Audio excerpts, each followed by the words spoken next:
1,000 years ago, the Middle East was a battlefield. Empires clashed, faiths collided, kings and knights crossed deserts to fight for cities they had never seen. And in the middle of it all stood one man.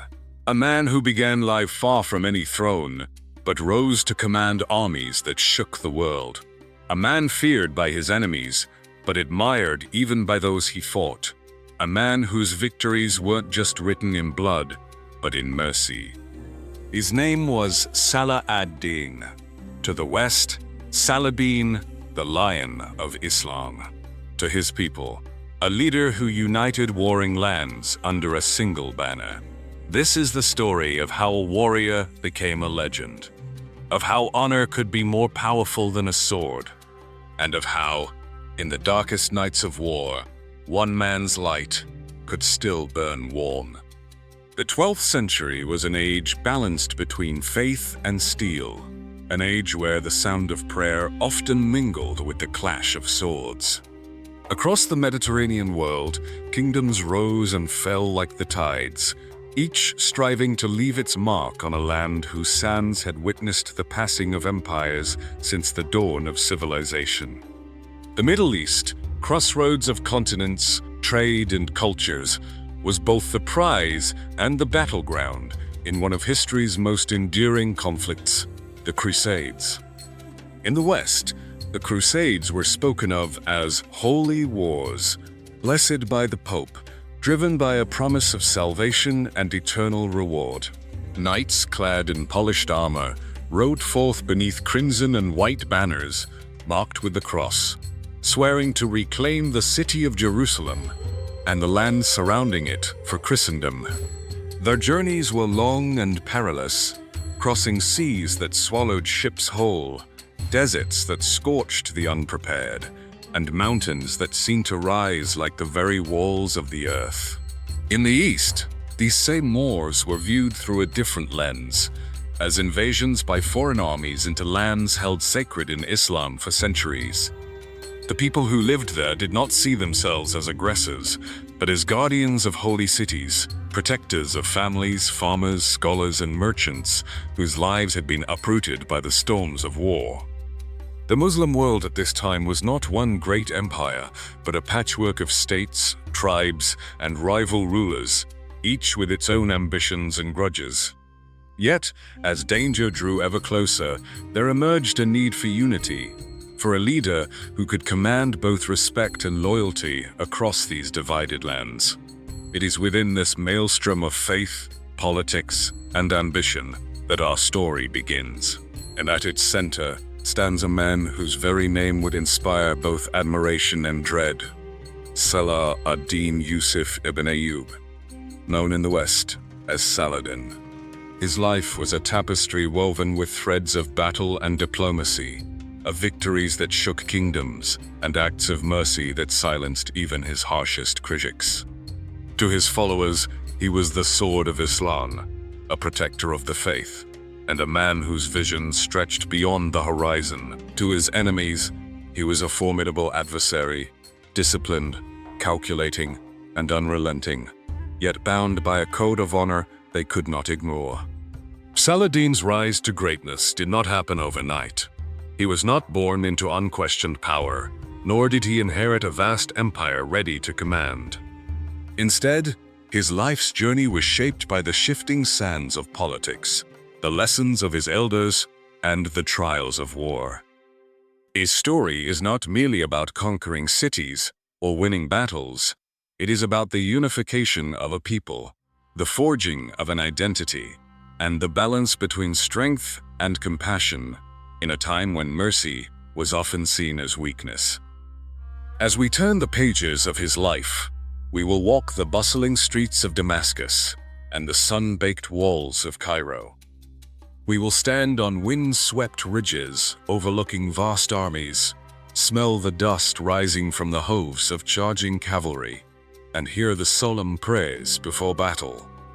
And in the end, we will see why the memory of Saladin outlived not only his reign, but the Crusades themselves, echoing across centuries in both the East and the West. This is not just history, It is the story of a man who became a legend.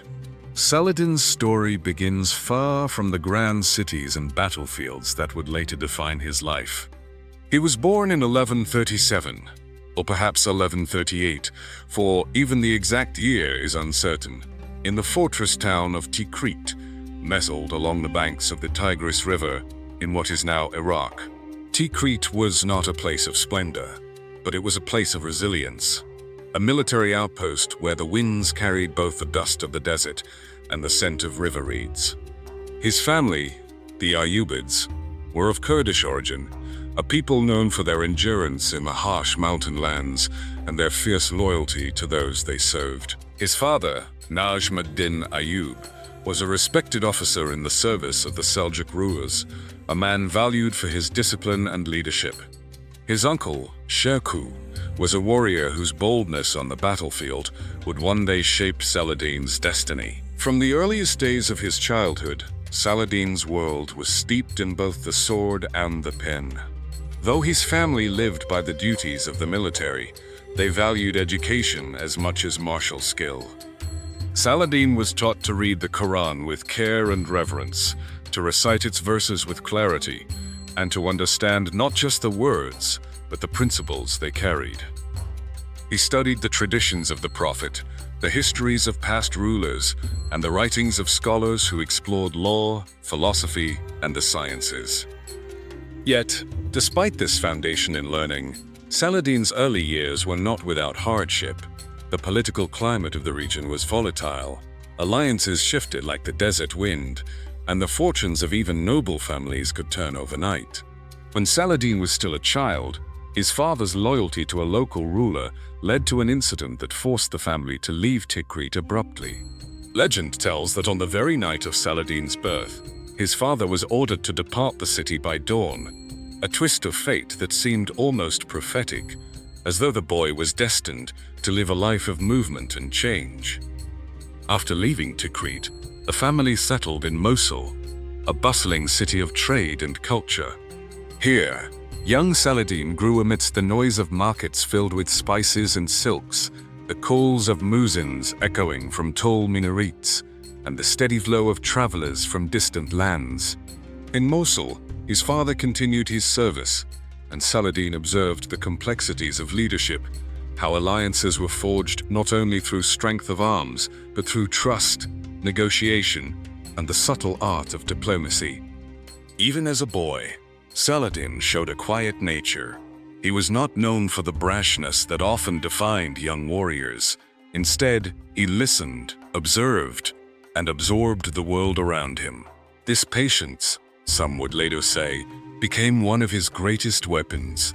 Under the guidance of his father and his uncle Shirkuh, he learned to ride with skill, to wield the bow and the sword, and to understand the discipline required of a soldier. But he also learned that victory was hollow without justice, and that leadership was as much about compassion as it was about command. By the time he reached young adulthood, the foundations of Saladin's character were set. He was a man shaped by the values of his faith, the teachings of scholars, and the example of leaders who understood that true power lay not merely in conquering, but in uniting. The stage was slowly being set for his entry into the wider arena of Middle Eastern politics, a world where his quiet strength would soon be tested in the service of one of the most formidable rulers of the age. By the mid-12th century, the Middle East was a shifting chessboard of rival powers. The Crusader states, kingdoms and principalities carved from the land by Western knights, stood like foreign outposts along the Mediterranean coast, their fortified cities bristling with towers and walls. Inland, the Muslim world was fractured, with emirs and sultans balancing uneasy alliances, wary truces, and sudden betrayals. Into this complex web stepped Saladin, not yet the legendary figure he would become, but a young man quietly learning the currents of power. His uncle, Asad ad-Din Shirkuh, was a man of action, bold, restless, and fearless in battle. Shirkuh served the powerful ruler of Aleppo and Damascus, Nur ad-Din Zengi, a devout and ambitious leader determined to unite the Muslim world under one banner and push back the Crusader presence. Nur ad-Din recognized Shirkuh's talent and often entrusted him with dangerous missions. When Shirkuh rode to war, he took his young nephew with him, believing that the lessons of the battlefield could not be taught in a scholar's chamber alone. Saladin's early campaigns were not grand conquests, but they were vital in shaping his understanding of war. He learned how armies moved across harsh landscapes, how supply lines kept men fed and horses alive, and how diplomacy could achieve what swords sometimes could not. He watched his uncle negotiate with tribal leaders, persuade reluctant allies, and maneuver politically as he did militarily. It was during these years that Saladin's loyalty and reliability began to be noticed. Though he was surrounded by ambitious men eager to prove themselves, Saladin never sought personal glory. He carried himself with humility, often riding at the rear to ensure no soldier was left behind, and ensuring the wounded were cared for after a battle. His faith was a constant guide. He prayed regularly, refrained from unnecessary cruelty, and was known for keeping his word. In 1164, an opportunity arose that would change the course of his life. The Fatimid Caliphate in Egypt, weakened by internal strife and political instability, had become a tempting target for both Crusaders and Muslim powers alike. Nur ad-Din decided to send an expedition to secure Egypt before it could fall into enemy hands, and he entrusted the mission to Shirkuh.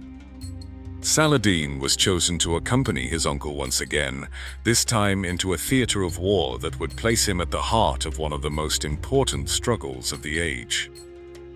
The journey to Egypt was long and arduous. Crossing the deserts of the Sinai, the army faced scorching days and frigid nights. Saladin witnessed firsthand the challenges of maintaining morale in such conditions, the need for discipline, the importance of leadership that inspired men to endure hardship without complaint. In Egypt, he saw a different world from the one he had known in Syria and Iraq. Cairo, with its sprawling markets, towering minarets, and labyrinthine streets, was a center of wealth and culture. Yet beneath the surface lay tension, political factions vying for power, and the looming threat of Crusader intervention. Saladin served faithfully under Shirkuh during a series of complex campaigns where battles were fought not only with swords, but with promises, alliances, and calculated patience. While his uncle relished the thrill of battle, Saladin often focused on the organization of the army, ensuring that soldiers were supplied and that order was maintained. This attention to the practical side of warfare, combined with his measured approach, marked him as different from the hot-blooded commanders around him. Nur ad-Din, hearing reports of the young man's conduct, began to see in Saladin a leader who could be trusted with far more than the duties of an ordinary officer. By the end of these Egyptian campaigns, Saladin had begun to emerge from the shadow of his uncle. Though still loyal to Shirkuh and Nur ad-Din, he was no longer merely an observer of history. He was becoming one of its architects. The road ahead would lead him to command not just a single army, but an entire realm. The year 1169 brought a sudden and unexpected turn in Saladin's life. His uncle, the formidable Shirkuh, had succeeded in securing Egypt for Nur ad-Din, but his triumph was short-lived. Only 2 months after becoming vizier of the Fatimid Caliphate, Shirkuh died suddenly. Some said of illness, others whispered of poison. Whatever the truth, his passing left a dangerous power vacuum in Cairo. Nur ad-Din needed someone he could trust completely to fill this role. Someone who could hold Egypt against both Crusader incursions and internal rivalries. To the surprise of many, the choice fell not on one of Shirkuh's seasoned captains, but on the young and unassuming Saladin. Some at court dismissed him as inexperienced, a man whose quiet nature was unsuited for the cutthroat politics of the Fatimid palace. But Nur ad-Din saw deeper. He knew that loyalty, discipline, and faith could be as decisive as battlefield courage. Saladin accepted the position with humility, but he understood the immense responsibility that had been placed upon him. Egypt was a land of dazzling wealth and deep divisions. The Fatimid Caliphate, ruled by the Ismaili Shia, stood apart from the Sunni orthodoxy that Saladin and Nur ad-Din upheld. Religious tensions simmered beneath the surface, and rival factions within the palace sought to manipulate or overthrow the new vizier. From the moment he took office, Saladin worked with quiet determination to strengthen Egypt's defenses and consolidate his authority. He reorganized the army, replacing unreliable elements with soldiers loyal to him personally. He fortified Cairo and Alexandria, ensuring that Crusader fleets could not easily land along the coast. He reformed taxation to reduce corruption, winning the support of merchants and common people. At the same time, Saladin began a careful process of religious transformation. Without resorting to mass persecution, he gradually replaced Shia officials with Sunni ones, introduced Sunni prayers in the mosques, and encouraged the teaching of Sunni jurisprudence in Cairo's schools. This was not only a matter of faith, but a step toward uniting Egypt politically and spiritually with the rest of the Sunni world. His position, however, was far from secure. The Crusaders, alarmed by the growing strength of Egypt under Saladin's leadership, launched attacks by both land and sea. In 1169, a combined Crusader-Byzantine fleet besieged Damietta, a vital port on the Nile Delta. Saladin personally oversaw the defense, rallying his troops and coordinating the counterattack. The enemy was repelled, and Egypt remained in Muslim hands, a victory that greatly enhanced Saladin's reputation. Yet his relationship with Nur ad-Din grew strained. The ruler of Syria, wary of Saladin's rising power, considered marching into Egypt to assert his authority more directly. But fate intervened. In 1174, Nur ad-Din died unexpectedly, leaving his young son as heir. With Syria weakened and divided, Saladin saw an opportunity, not to betray his old master's cause, but to fulfill it on a greater scale. He would unite Egypt and Syria under a single rule, not for personal ambition alone, but for the defense of Islam against the Crusaders. By the time Saladin set his eyes on Syria, he was no longer an underestimated outsider. He was the master of Egypt, a land of immense wealth and strategic importance, and his name was beginning to carry weight across the entire Muslim world. The boy born into Crete, once just a quiet figure at his uncle's side, was now a ruler whose next steps would change the balance of power in the Crusades. After securing his position in Egypt, Saladin faced a challenge far greater than any single battle: the political fragmentation of the Muslim world. The Crusader states still held strong positions along the Levantine coast, their castles standing like stone daggers thrust into the heart of the region. But the greater threat came not from these foreign fortresses, but from the divisions within the Islamic realms themselves. Syria, the land of his former master Nur ad-Din, was fractured after the ruler's death. His heir, a boy too young to command armies, became a pawn in the hands of competing emirs and governors. Cities like Aleppo and Mosul were under the sway of ambitious leaders who sought their own advantage rather than the unity of the faith. Saladin understood that without a single banner to rally under, the Muslim world would remain vulnerable to the Crusaders' steady advance. In 1174, Saladin marched from Cairo into Syria, presenting himself not as a conqueror, but as a protector of Nur ad-Din's legacy. He entered Damascus without bloodshed, welcomed by the city's leaders and people alike.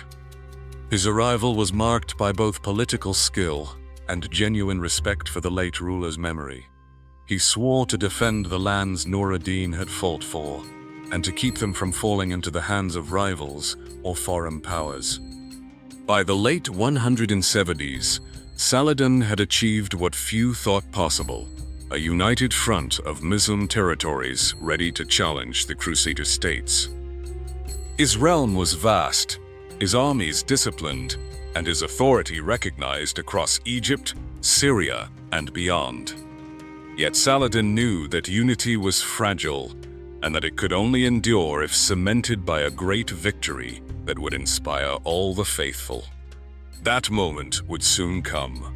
On the hills of Galilee, under the blazing summer sun, Saladin would lead his forces in a battle that would become one of the most decisive encounters of the Crusades, the Battle of Hattin. But not all welcomed him. In Aleppo, the guardians of Nur ad-Din's young son resisted Saladin's authority, fearing that Egypt's ruler would absorb Syria entirely. The standoff led to a series of sieges and negotiations, with Saladin carefully balancing military pressure and diplomatic outreach. He knew that destroying fellow Muslims in pursuit of unity would only strengthen the Crusaders' position, so whenever possible, he sought treaties rather than outright annihilation. His campaigns extended beyond Syria. In the following years, Saladin moved into the Jazira region, negotiating with rulers in Mosul and other cities. Some submitted willingly, recognizing his leadership and sharing his vision of resistance against the Crusaders. Others required shows of strength, swift military maneuvers that demonstrated the futility of protesting long days of life. Saladin, through this mixture of diplomacy, calculated force, and appeals to faith, Saladin gradually built a coalition of territories, stretching from Egypt to the upper reaches of the Tigris. This unification was not purely political. Saladin invested in strengthening the bonds between these lands by improving trade routes, securing safe passage for merchants, and promoting religious institutions. Mosques were restored, scholars were invited to court, and the principles of justice and generosity were emphasized in governance. These actions won him loyalty not only from soldiers and officials, but from the common people who saw in him a ruler who cared for more than just conquest. This unification was not purely political. Saladin invested in strengthening the bonds between these lands by improving trade routes, securing safe passage for merchants, and promoting religious institutions. Mosques were restored, scholars were invited to court, and the principles of justice and generosity were emphasized in governance. These actions won him loyalty not only from soldiers and officials, but from the common people who saw in him a ruler who cared for more than just conquest. On the morning of July 4, 1887, the Crusader army, exhausted and parched, found itself trapped near the twin hills known as the Horns of Hattin. Saladin's forces encircled them, cutting off access to the waters of Lake Tiberias. Smoke from burning grass, set alight by Saladin's men, drifted across the battlefield, choking the Crusaders and stinging their eyes. The Muslim army, disciplined and well-supplied, pressed the attack from all sides. Waves of horse archers rained arrows down upon the Crusaders, breaking their formations and sapping their strength. Each attempt by the knights to charge through the encirclement was met with a withering hail of arrows and swift counterattacks. The heat, the thirst, and the constant pressure wore them down. By midday, the Crusader lines began to crumble. Many knights abandoned their heavy armor, collapsing under the relentless sun. The Muslim infantry moved in, closing the trap completely. King Guy was captured, along with many of the highest-ranking Crusader lords. Reynald of Chatillon was brought before Saladin himself. Chroniclers say Saladin offered King Guy cool water, but when Reynald reached for it, Saladin reminded them that he had sworn to kill Reynald for his crimes. True to his word, Saladin personally struck him down, an act both political and symbolic, ending the career of one of the most hated enemies of Islam. The victory at Hattin was absolute. The Crusader army was shattered. Thousands were taken prisoner. The road to Jerusalem now lay open. In a single day, Saladin had transformed the balance of power in the Holy Land.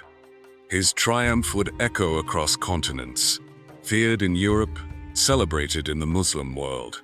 Yet for Saladin, Hattin was not the end. It was the gateway to the prize he had sought for years, the liberation of Jerusalem itself. The aftermath of Hattin was not a pause, but a relentless advance. With the Crusader army broken and their leaders in chains, Saladin moved swiftly to capitalize on his victory. He knew that time was precious. Every day risked the arrival of reinforcements from the coast or even from Europe. His army, still fresh from their triumph, now became an unstoppable tide, sweeping through the Crusader states. First came the coastal fortresses. One by one, the cities that had stood as symbols of Crusader power fell. Acre, the great port, surrendered without the need for a long siege. Nablus, Jaffa, Ascalon, each either yielded to Saladin's forces or fell after short resistance. His strategy was precise: cut the Crusaders off from the sea and deny them any hope of supply or escape. Yet not every city fell without a fight. Tyre, under the leadership of Conrad of Montferrat, resisted stubbornly, becoming a rallying point for surviving Crusaders. Saladin recognized that Tyre, well defended and supplied by the sea, would require a costly siege. He decided instead to bypass it for the moment. His eyes were fixed on a far greater prize. As summer gave way to autumn in 1187, Saladin's banners appeared on the hills surrounding Jerusalem. For 88 years, the city had been under Christian control, ever since the bloody conquest of the First Crusade. Now, the man who had united Egypt, Syria, and much of Mesopotamia stood before its walls. Inside Jerusalem, panic and desperation gripped the people. Balian of Eblan, one of the few remaining lords, had taken charge of the defense. He knew the city was doomed, but sought to negotiate terms that would spare the inhabitants from massacre. The memory of the First Crusade's slaughter still haunted the people, and they feared a similar fate. Saladin, however, was determined to take the city without unnecessary bloodshed. His faith taught him that mercy could be a greater weapon than the sword, especially when dealing with a place sacred to Muslims, Christians, and Jews alike. Still, he made it clear that if the defenders refused reasonable terms, the city would be taken by force. The siege began in late September. Saladin's engineers brought forth siege towers, mangonels, and battering rams, pounding at the walls and gates. The defenders fought bravely, launching counterattacks and hurling stones and boiling oil upon the attackers. But Saladin's forces pressed relentlessly, cutting off the city from outside aid. As days turned into weeks, Balian realized the inevitable. He opened negotiations with Saladin, who listened carefully. The Sultan agreed to terms. The inhabitants could leave freely upon paying a ransom, and those who could not pay would be released without harm. It was a stark contrast to the carnage of 1099. On October 2nd, 1187, the gates of Jerusalem opened. Muslim troops entered not as destroyers, but as restorers. The Christian cross was taken down from the Dome of the Rock, replaced with the crescent, and the holy sites were cleansed in accordance with Islamic tradition. Yet Christian pilgrims were assured they could still visit, and the Church of the Holy Sepulchre remained open. The liberation of Jerusalem sent shockwaves through Europe. In every royal court, the news sparked outrage and vows of vengeance. In Saladin, the Third Crusade would soon set sail, bringing Richard the Lionheart and other legendary figures to challenge Saladin. But for now, the Sultan stood at the height of his power, having reclaimed the city that lay at the heart of both faith and conflict. News of Jerusalem's fall raced across Europe like a storm wind. Kings, barons, and bishops alike thundered from pulpits and thrones. The holy city must be recovered. The call to arms birthed the Third Crusade, led by three monarchs: Philip II of France, Frederick Barbarossa of the Holy Roman Empire, and Richard I of England, known to friend and foe as Richard the Lionheart. Though Frederick would perish on the long march east, and Philip's commitment wavered, Richard came with fire in his heart and a sword to match. He was a warrior king, renowned for his personal bravery, his skill in battle, and his unshakable pride. In Saladin, he would find not only an enemy worthy of his steel, but a rival whose honor and cunning demanded respect. The two would never meet face to face on the field of battle, yet their contest became legendary, a duel of strategies, sieges, and endurance. It began in 1191, when Richard captured the fortress city of Acre after a long siege that tested the limits of both armies. Saladin had fought to relieve the city, sending wave after wave of attacks, but Richard's resolve held firm.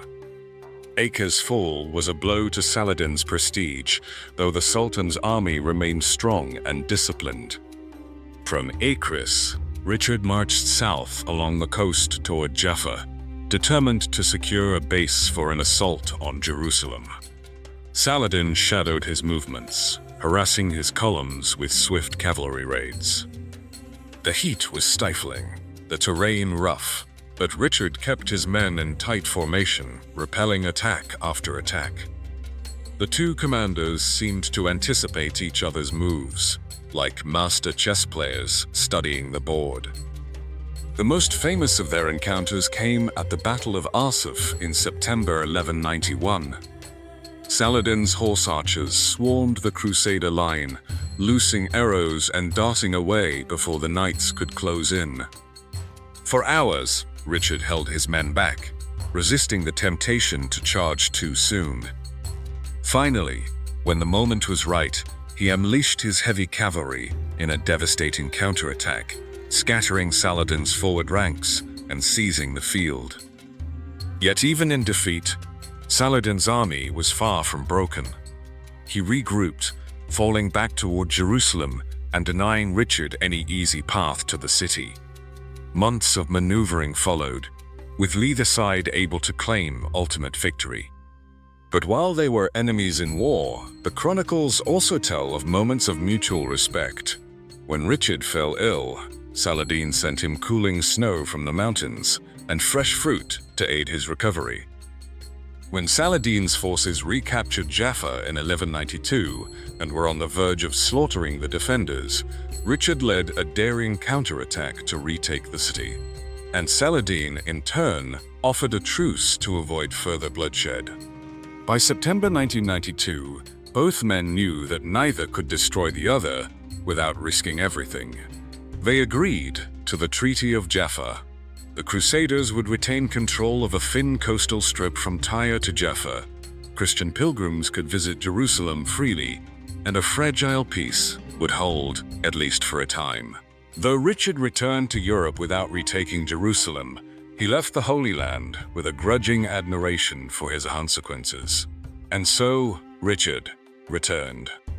And Saladin, though still master of Jerusalem, recognized in Richard a warrior whose courage and honor matched his own. It was a rivalry without hatred, a rare thing in the brutal age of the Crusades, and it would be remembered as long as tales of knights and sultans were told. After the signing of the Treaty of Jaffa in 1192, the clamor of war began to fade, replaced by a fragile quiet that settled over the Holy Land. Saladin had achieved his greatest ambition. Jerusalem remained under Muslim rule, and the holy sites were open to all who came in peace. Yet victory had come at a cost. Years of relentless campaigning had drained his treasury, thinned his armies, and worn down his own health. The Sultan returned to Damascus, the jewel of Syria, where the markets were full of life, and the air carried the scent of jasmine in the evenings. But for Saladin, the city was not a place for rest. It was the center of his vast realm, and the demands of governance never ceased. He mediated disputes between emirs, oversaw the repair of fortifications, and worked to rebuild lands scarred by war. Despite his authority, Saladin lived with remarkable simplicity. Chronicles tell of a man who owned little personal wealth. His robes were plain, his meals modest, and his treasury often empty. Not from neglect, but because he gave freely to the poor, to scholars, and to the cause of defending the faith. Even in victory, he refused to enrich himself at the expense of his people. Yet, the years had taken their toll. By early 1193, Saladin's health began to fail. He was only in his mid-50s, but the strain of decades of leadership weighed heavily on him. Fevers came and went, sapping his strength. Those who attended him later said that he remained calm and devout, spending his final days in prayer and reflection. On March 4, 1993, Saladin Yusuf ibn Ayyub, the Lion of Islam, passed away in Damascus. The news spread swiftly, and with it came an outpouring of grief, not only from his own people, but from some of those who had once fought against him. Richard the Lionheart, upon hearing of his rival's death, is said to have mourned the passing of a worthy and noble enemy.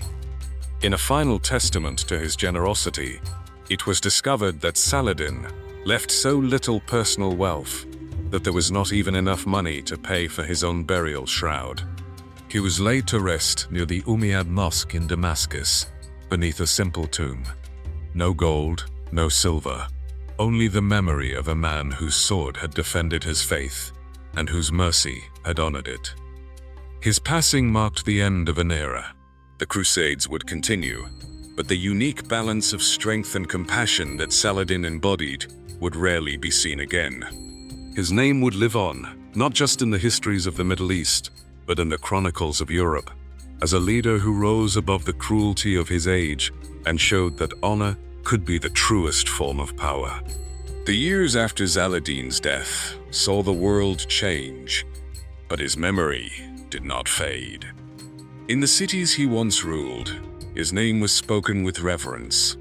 In the bazaars of Cairo, the mosques of Damascus, and the caravanserais along the road to Baghdad, storytellers recounted the deeds of the man who had united the Muslim world and reclaimed Jerusalem. For Muslims, Saladin became the model of the just ruler, a sultan who defended the faith without succumbing to cruelty, who brought together Arabs, Kurds, Turks, and others under one banner. He was remembered not only as a conqueror, but as a restorer of dignity after decades of foreign occupation. Remarkably, in Christian Europe, the image of Saladin was also one of respect. Chroniclers described him as noble, chivalrous, and merciful, a rare acknowledgement for a foe. Richard the Lionheart, his greatest rival, was often paired with him in legend. Two warriors bound by mutual honor, their battles framed as contests between equals, rather than enemies consumed by hatred. In time, poets and writers in both East and West turned Saladin into something more than a man. He became a symbol, the embodiment of courage tempered by mercy, of leadership rooted in justice. His story crossed the boundaries of faith and nation, inspiring kings, generals, and ordinary people for centuries. Today, statues of Saladin stand in Damascus, Cairo, and even in cities far beyond the lands he knew. In the West, his name is found in books, films, and tales of knighthood, often as the noble opponent who outshone lesser men. In the Middle East, he is a reminder that unity and vision can achieve what once seemed impossible. And perhaps that is the greatest part of his legacy, not the fortresses he captured, the armies he led, or even the city he reclaimed, but the enduring idea that strength is magnified by compassion, and that honor, once earned, can outlast empires. The Lion of Islam's bones lie in Damascus, but his spirit rides still in the pages of history. Across deserts and seas, across centuries and cultures, wherever the story is told of a man who fought with both sword and soul.